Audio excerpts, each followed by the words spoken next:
Hola, analizando la cuestión 5 del boletín sobre campo magnético, nos dice una partícula cargada y con velocidad u se introduce en una región del espacio donde hay un campo eléctrico y un campo magnético constantes. Si la partícula se mueve con movimiento rectilíneo uniforme,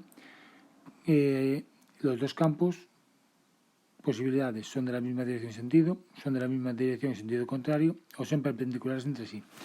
Bien, que se mueva un movimiento rectilíneo uniforme, esto quiere decir que no se desvía, ¿vale? Que es lo importante, no se desvía,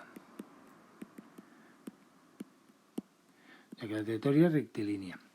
Si no se desvía, eso quiere decir que la fuerza total sobre esta partícula cargada tiene que ser nula. Por lo tanto, la fuerza total sobre esta partícula cargada tiene que ser nula, lo que es lo mismo, la suma de todas las fuerzas involucradas tiene que ser nula. Por lo tanto, tengo que encontrar esta situación para que no se desvíe.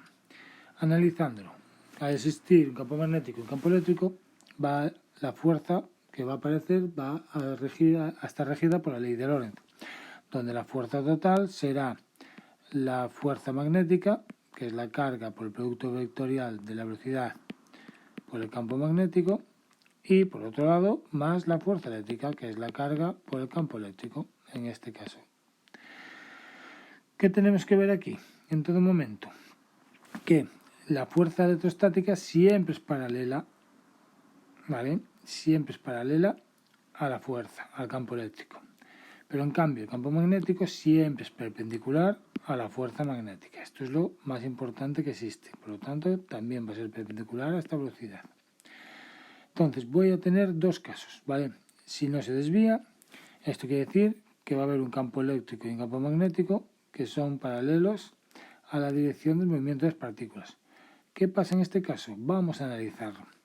Si yo tengo una velocidad, una trayectoria de partículas que vienen hacia aquí, si hacia aquí viene el campo eléctrico y hacia aquí también viene el campo magnético, vemos que este ángulo que forman va a ser cero. Por lo tanto, de aquí ya voy a tener que en este caso la fuerza magnética va a ser cero y no va a actuar. Ya encontré un caso de fuerza magnética cero.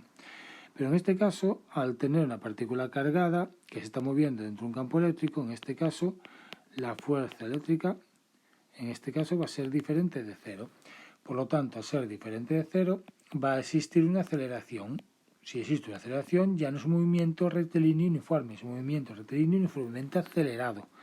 Por lo tanto, ya acabamos de ver que si tiene la misma dirección y sentido, va a ser falsa. La respuesta es A y B, ya que no es un movimiento rectilíneo uniforme, que es lo que yo quiero ver.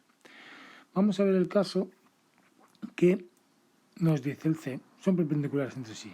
Bien, si aplicamos que estos vectores son perpendiculares entre sí, vemos que esta fuerza de Lorentz se va a anular. O lo que es lo mismo, vamos a llegar a esta expresión, que es la expresión típica. Velocidad por campo magnético es igual al campo eléctrico. ¿Qué pasa en este caso? En este caso vemos si la partícula cargada viene hacia aquí con una velocidad. Vemos, por ejemplo, que el campo magnético entra dentro del papel. Siguiendo la regla de la mano derecha, vemos que, vamos a suponer que la carga es positiva, ¿vale? Vamos a suponer en todo momento que esta carga va a ser positiva. Vemos, en este caso, que la fuerza magnética viene hacia arriba. Por lo tanto, vamos a tener una fuerza magnética hacia arriba. Pero para que esta partícula siga un movimiento rectilíneo uniforme, esta fuerza magnética tiene que contrarrestarse con una fuerza eléctrica en sentido contrario, que la anule, ¿vale? Para que la suma de estas dos fuerzas sea cero. Pero en este caso, al ser una carga positiva, como la fuerza eléctrica es la carga por el campo eléctrico, el campo eléctrico tiene que venir hacia abajo, como vemos. Por lo tanto, acabamos de ver, en este caso, que el campo eléctrico y el campo magnético son perpendiculares. Por lo tanto, vemos que la respuesta C es la verdadera.